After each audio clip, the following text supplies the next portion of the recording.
BYU was supposed to be a fun story in the Big 12, not a problem that contenders actually had to game plan for. Instead, they've turned into one of those teams you really don't want to see on your schedule right now. They're long, physical, deep, and they play with a confidence that screams, we don't care about your preseason predictions. A huge part of that jump is how well all these new pieces fit together instead of clashing.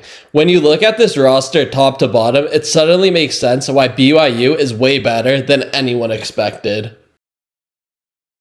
Dybantsa is the headliner, and you can feel it every time he touches the ball. At 6'9", he has that smooth wing scoring package that you usually only see at blue blood programs, not first-year breakout stories at BYU. He can create his own shot late in the clock, but he's just as dangerous flying off screens or attacking closeouts when the ball swings his way. Defenses already tilt towards him, and that gravity opens up easier looks for everyone else on the floor. The scary part is that he still has plenty of room to grow in terms of strength, decision-making, and reading double teams. If AJ keeps trending up like this, he's not just the best player on BYU. He's the kind of guy who can completely change the ceiling of a program. Richie Saunders is BYU's leader. He brings all the effort stats, deflections, dives on the floor, timely offensive rebounds that don't always show up in the headlines but absolutely change games. Offensively, he spaces the floor, attacks gaps when defenders fall asleep, and never seems to force the issue. He also brings a toughness and leadership edge that keeps BYU locked in when opponents make a run. Coaches love players like Saunders because you can plug him into any lineup and trust him to do his job. When he's hitting shots and doing all the dirty work, BYU becomes incredibly hard to rattle. Wright is the engine that keeps everything moving. At 6'1", he might not be the biggest guard on the floor, but he plays with a poise and pace that makes BYU's offense hum. He gets guys organized, pushes in transition when there's an advantage, and slows it down when they need a good deliberate possession. Wright also has some real shot making to his game. Pull-up jumpers, deep threes, and crafty finishes when defenses overcommit. Defensively, he competes, uses his quickness to bother ball handlers, and sets the tone at the point of attack. When your point guard is this steady and this confident, everyone else can just lock into their role and play free. Kennard Davis is the big, versatile wing who helps BYU win the size on the perimeter battle almost every night. At 6'6", he can guard multiple positions and still has the quickness to stay attached to smaller guards. On offense, he does a little bit of everything.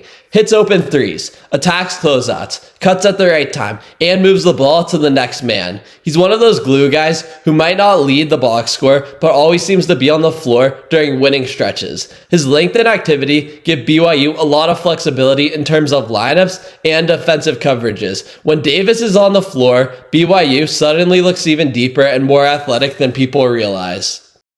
Is the anchor that makes BYU's defense feel legit. At 6'7" and a strong 230, he's built like a classic enforcer, but moves way better than most guys his size. He protects the paint, cleans the glass, and erases a lot of mistakes on the perimeter just by being in the right spot. On offense, he's a great screener, a lob threat, and a constant presence on the offensive boards, which gives BYU extra possessions every night. He doesn't need plays called for him to be impactful. His energy and activity are the plays. When Keita is locked in, BYU looks like a team that can win gritty, low-scoring games as easily as they can win shootouts. Dawson Baker is the veteran guard who makes the whole thing feel stable. He's the guy who can calm everything down with a simple ball screen, a strong drive, or a tough mid-range jumper when the offense stalls. Baker brings a physical slashing element that complements Dybantsa's perimeter skill, and he isn't afraid of contact at the rim. He also slides comfortably between on-ball and off-ball rolls, which lets BYU play multiple guards without anyone stepping on each other's toes. Defensively, he competes, fights through screens, and isn't scared to take on tough matchups when needed. When you have a grown man guard like Baker in the backcourt, your team's floor gets a lot higher. So when you stack it all together, BYU doesn't feel like some early season fluke. They feel like a complete team. They have a legit star in Dybantsa, a steady veteran guard in Baker, real size and toughness with Keita and Davis, and high energy role guys like Saunders who glue everything together. On top of that, Wright is running the show like a point guard who's been there before. That combination of talent, maturity, and depth is exactly why BYU is outplaying the preseason chatter. If they keep this up, people are going to stop calling them a surprise and start calling them a problem in March. Thanks for watching. Please like, comment, and subscribe, and I will see you in the next one.